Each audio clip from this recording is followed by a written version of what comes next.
Hallo und herzlich willkommen, liebe Deutschlerner, zu einer neuen Folge von German Podcast Time, dem Podcast für alle, die Deutsch lernen und leben. Ich bin Lukas. Und ich bin Elena.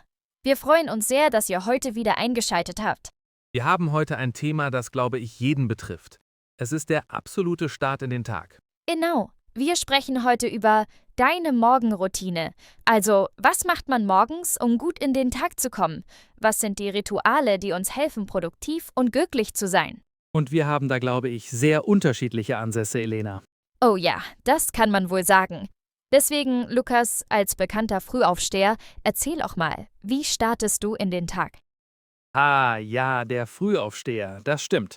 Also für mich beginnt der Tag sehr früh. Mein Wecker klingelt um Punkt 6 Uhr. Wow, um 6, das ist wirklich früh. Ja, und zwar jeden Tag, auch am Wochenende. Ich glaube, diese Regelmäßigkeit ist extrem wichtig für den Körper. Und die wichtigste Regel für mich ist kein Snoosen. Wenn der Wecker klingelt, stehe ich sofort auf. Hm? Das ist diszipliniert. Aber ich glaube auch, wenn wir unseren Tagesablauf konsequent einhalten, brauchen wir irgendwann gar keinen Wecker mehr, um aufzuwachen. Ja, genau. Wichtiger ist es wirklich, diszipliniert zu sein. Stimmt, genau wie wir es in der letzten Folge über deinen perfekten Tag gesagt haben. Und was ist das Erste, was du nach dem Aufstehen machst? Das Erste, was ich mache, ist, in die Küche zu gehen und ein großes Glas lauwarmes Wasser zu trinken. Das hydriert den Körper nach der Nacht.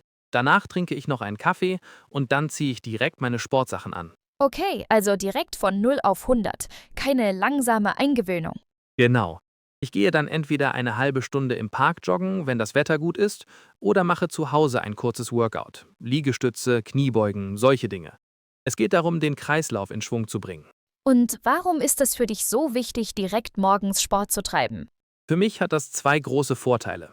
Erstens fühle ich mich danach körperlich viel wacher und energischer. Und zweitens, und das ist entscheidend, ist mein Gehirn danach hellwach. Ich bin viel konzentrierter und aufnehmbarer. Das leuchtet ein. Also ich bin echt davon überzeugt, dass mir diese geistige Klarheit auch beim Englischlernen hilft. Ich versuche ja gerade meine Englischkenntnisse zu verbessern. Und wenn ich danach Vokabeln wiederhole oder einen englischen Text lese, dann bleiben die Sachen einfach viel besser hängen. Das Gehirn ist dann irgendwie schon so aktiviert. Das Gehirn ist aktiviert. Das ist ein schönes Bild. Nach dem Sport kommt dann der Schockmoment für viele. Ich dusche kalt. Oh Gott, nein. Wirklich? Kalt? Nicht einmal lauwarm? Nein, richtig kalt. Es ist eine Überwindung. Aber es stärkt das Immunsystem und macht definitiv wach. Danach gibt es ein gesundes Frühstück. Meistens Porridge oder Haferflocken mit Früchten und Nüssen. Dazu einen schwarzen Kaffee. Ja, da stimme ich dir total zu. Ein guter Kaffee ist am Morgen einfach unverzichtbar. Unbedingt. Während des Frühstücks plane ich meinen Tag und dann bin ich bereit. So gegen 7:30 fühle ich mich, als könnte ich Berge ausreißen. Das ist beeindruckend. Meine Morgenroutine könnte nicht unterschiedlicher sein. Das weiß ich. Deswegen bin ich so gespannt. Erzähl mal, wie startet eine Elena in den Tag? Wie beginnt der Tag im Team Entspannung? Haha, Team Entspannung, das gefällt mir. Also, mein Wecker klingelt um 7:30. Ich brauche einfach meinen Schlaf. Das ist für mich die wichtigste Energiequelle. 1,5 Stunden mehr Schlaf. Das ist purer Luxus. Das ist es. Und ich snooze auch nicht. Aber ich springe nicht aus dem Bett. Das Erste, was ich mache, ist, mich im Bett aufzusetzen und für 5 Minuten Atemübungen zu machen. Tief einatmen, kurz halten, langsam ausatmen. Achtsamkeit direkt am Morgen. Ganz genau. Das hilft mir, ruhig und zentriert in den Tag zu starten, anstatt sofort in den Stressmodus zu verfallen. Nach den Atemübungen rolle ich meine Yogamatte aus.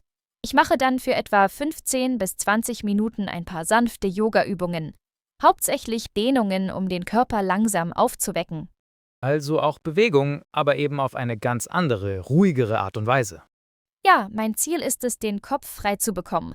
Und dieser frische, klare Geist ist meiner Meinung nach perfekt, um eine neue Sprache zu lernen. Interessant. Wir haben also das gleiche Ziel, einen klaren Kopf fürs Lernen, aber komplett unterschiedliche Wege dorthin. Genau. Ich lerne ja gerade Spanisch. Nach dem Yoga mache ich mir eine große Tasse grünen Tee. Ah, Tee, nicht Kaffee. Verstehe. Ja, grüner Tee. Damit setze ich mich ans Fenster und höre für 15 Minuten einen spanischen Lernpodcast. Ich versuche nicht alles zu verstehen. Ich höre einfach nur zu, achte auf den Klang der Sprache. Das ist für mich eine sehr entspannte Art des Lernens. Das ist ein sehr passiver Lernansatz. Das gefällt mir. Ja, weil das Gehirn am Morgen noch so frisch ist, nimmt es die Dinge fast unterbewusst auf. Nach meiner kleinen Lerneinheit frühstücke ich dann. Meistens Joghurt mit Früchten. Und dabei lese ich ein paar Seiten in einem Buch. Lesen am Morgen, das ist für mich eine Abendsaktivität. Ich lese immer vor dem Schlafengehen, um zur Ruhe zu kommen und den Tag abzuschließen. Das kann ich auch gut verstehen. Aber für mich ist das Lesen am Morgen wie eine Inspiration. Ein paar positive Gedanken oder eine interessante Geschichte, das gibt mir eine gute Energie für den Rest des Tages. Es ist faszinierend. Wir machen beide Sport, wir lernen beide, wir frühstücken beide, aber die Art und Weise ist so fundamental anders. Ich setze auf hohe Energie und Aktivierung, du auf Ruhe und Fokus. Absolut. Ich glaube, wenn ich morgens joggen gehen würde, wäre ich total gestresst. Allein der Gedanke, mich beeilen zu müssen, das ist nichts für mich. Yoga gibt mir eine nachhaltige, ruhige Energie. Und ich glaube, wenn ich mit Atemübungen starten würde, würde ich direkt wieder einschlafen. Siehst du? Jeder braucht etwas anderes. Was denkst du denn, was ist der größte gemeinsame Nenner bei uns? Was ist das Wichtigste, egal welche Routine man hat? Ich denke, es ist die Konsistenz, die Regelmäßigkeit, dass man es jeden Tag macht.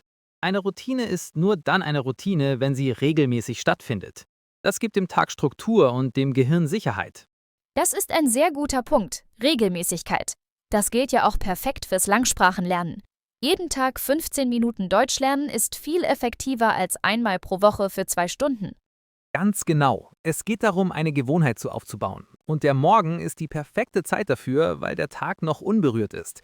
Es gibt noch keine Ausreden, keine unerwarteten Termine. Ja, die Willenskraft ist am Morgen am größten. Das habe ich mal gelesen. Das würde ich unterschreiben. Deshalb ist es so wichtig, die schwierigsten oder wichtigsten Aufgaben an den Anfang des Tages zu legen. Für mich ist das der Sport, für dich das Langsprachenlernen. Ich denke, es gibt kein richtig oder falsch. Jeder muss für sich selbst herausfinden, was gut tut. Ob man nun ein Lukas-Typ ist oder eine Elena-Typ. Absolut. Vielleicht sollten unsere Zuhörer mal beides ausprobieren. Eine Woche lang die Power-Routine und eine Woche lang die Entspannungsroutine. Das ist eine tolle Idee. Ein Selbstexperiment. Super. Um unseren Zuhörern zu helfen, fassen wir vielleicht mal ein paar wichtige Vokabeln aus unserer heutigen Folge zusammen. Sehr gute Idee, Lukas. Fangen wir mit dem Wichtigsten an. Die Morgenroutine. Das ist die Serie von Handlungen am Morgen. Dann das Verb. Aufwachen oder aufstehen. Ich wache um 6 Uhr auf oder ich stehe um 6 Uhr auf. Und was uns aufweckt, ist der Wecker. Mein Wecker klingelt früh. Ich treibe morgens Sport. Das Verb ist Sport treiben. Oder man kann auch sagen, ich mache Sport. Zum Beispiel gehe ich joggen. Ich mache lieber Atemübungen. Das sind spezielle Techniken zum Atmen. Und danach mache ich Yoga. Viele von euch kennen das sicher. Es geht ums Dehnen und um die Balance. Nach dem Sport gehe ich duschen. Das Verb ist duschen. Und danach gibt es das Frühstück. Das ist das Essen am Morgen. Genau. 2 wichtige Adjektive, die wir benutzt haben, sind entspannt und energiegeladen. Meine Routine ist entspannt, also ruhig. Und meine Routine macht mich energiegeladen, also voller Energie. Super. Ich denke, das waren die wichtigsten Vokabeln für heute. Das ist eine gute Zusammenfassung. Aber weißt du, Elena, ich denke gerade an etwas. Unsere beiden Routinen, so unterschiedlich sie auch sind, setzen eines voraus, dass wir die Kontrolle über unseren Morgen haben. Naja, wir haben keine kleinen Kinder, die uns um 5 Uhr wecken. Wir haben relativ regelmäßige Arbeitszeiten. Was ist mit Menschen, deren Leben, nun ja, etwas unvorhersehbarer ist? So, das war unsere kleine Reise durch den Morgen. Wir hoffen, es hat euch gefallen und euch vielleicht ein paar Ideen für eure eigene Routine gegeben. Ja, und jetzt seid natürlich ihr an der Reihe. Wir sind unglaublich neugierig. Wie sieht eure Morgenroutine aus? Seid ihr eher Team Lukas oder Team Elena? Oder habt ihr eine ganz andere Methode? Schreibt uns eure Morgenrituale doch einfach in die Kommentare unter das YouTube-Video. Wir lesen jeden einzelnen Kommentar und freuen uns auf den Austausch mit euch. Und wenn euch unser Podcast gefällt und ihr mehr davon hören wollt, dann vergesst bitte nicht, unseren Kanal German Podcast Time zu abonnieren. Am besten aktiviert ihr auch die kleine Glocke, dann verpasst ihr keine neue Folge. Das war's für heute von uns. Vielen Dank fürs Zuhören. Bleibt fleißig beim Deutschlernen und startet gut in den Tag. Bis zum nächsten Mal. Tschüss! Tschüss!